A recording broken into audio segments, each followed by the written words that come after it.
2025 পর্যন্ত এসে আমার ওষুধের পরিমাণ দাঁড়ায় 16টা। 16টা? সকালে 8টা, দুপুরে 1টা, রাত্রে 7টা। রেজাল্ট ডায়াবেটিক্স 11-র নিচে আর আসে না। এর মধ্যে স্যারের ভিডিও পাই 7 দিনে ডায়াবেটিক্স ভালো হয়। আসসালামু আলাইকুম, আমি আব্দুল কাদের, মানিকগঞ্জ থেকে আসছি। 2010-এ আমার ডায়াবেটিস এবং প্রেশার ধরা পড়ে। দীর্ঘদিন চিকিৎসার পরে ওষুধের পরিমাণ দিন দিন বাড়তে থাকে। 2025 পর্যন্ত এসে আমার ওষুধের পরিমাণ দাঁড়ায় 16টা। 16টা? সকালে 8টা, দুপুরে 1টা, রাত্রে 7টা। রেজাল্ট ডায়াবেটিক্স 11-র নিচে আর আসে না। এরপরে আমি হঠাৎ একদিন স্যারের ভিডিও দেখি। এর মধ্যে ডাক্তাররা ডিসিশন নিল যে আমাকে ইনসুলিন দিবে। আমি এতে রাজি হলাম না, যে ওষুধে কাজ করে না, পরে যদি ইনসুলিনে কাজ না করে তখন আমার কি হবে।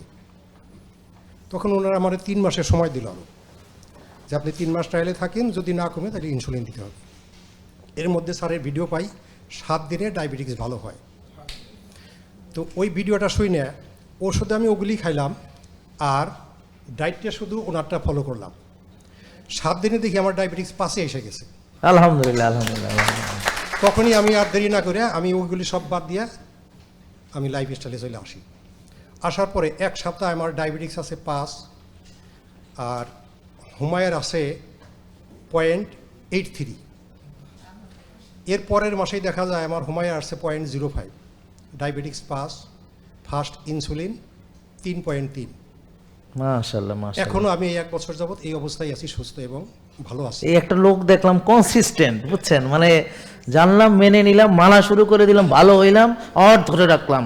মানে এরকম যদি সবাই হইতো, আরে আলহামদুলিল্লাহ। তা আপনি কি মনে করেন যে যারা এখনো ওষুধ খাচ্ছে তাদের উদ্দেশ্যে যদি আপনি কিছু বলতেন? হ্যাঁ, যারা এখনও ওষুধ খাচ্ছে, ওষুধ খেতে আসলে ভালো হওয়া যায় না, তার প্রমাণ তো আমি নিজেই। 15 বছরের ওষুধ খেয়ে আমি ভালো হই নাই, বরং আমার আরও অবনতি হয়েছে।